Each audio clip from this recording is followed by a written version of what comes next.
Hi, so we've made it to day 14, and we're going to another level of the law of detachment. And detachment also is about how you stay focused on what you're wanting and how you're wanting to change.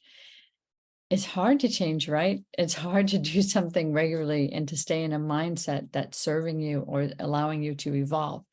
It's so easy to go back into the same old ways of doing things, so easy. And so the challenge is, can you remember when you first started, when you look back at your journal, where were you then? And did you get to explore some places of not being stuck? And did you get to explore some patterns? I want you to jot down what has been different for you in the first 14 days of our journey together here in inspiration and intention. And can you stay in a place where you're not pressing and pushing, but that you're like staying alive in that purpose, the new purpose of you feeling freer and more focused and more, giving to just give and being able to be more and more yourself, like challenging that confidence of what comes about with being more and more yourself, being more and more centered, and being more and more full of your life purpose and clear about how you want your life to be. And I'm not talking about your whole life, every aspect. I'm talking about your attitude to move forward with new practices that will make you feel stronger and more solid. So let me know how you're doing. I really would like to know. And here's my afterthought. So one of my group members talks a lot about like when they have an intense feeling that they take it to tea.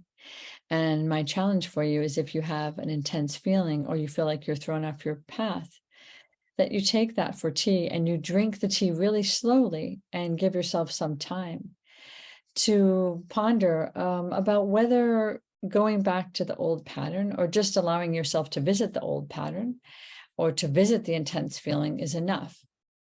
And just to remember that there's all these different ways that you can function in your life if you choose to stay really focused and centered on those ways and consistent.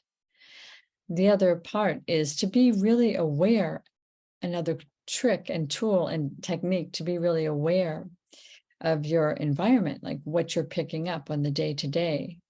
So for a minute, I want you to just practice just being in a sound meditation with me, which means that one of the ways to ground yourself, and you can do it wherever you are, is just to be silent and listen to the silence all around you.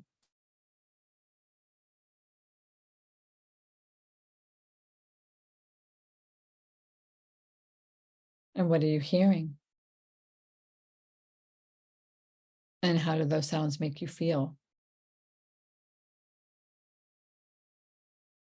And can you hear the sounds all around you and be really grounded and centered at the same time?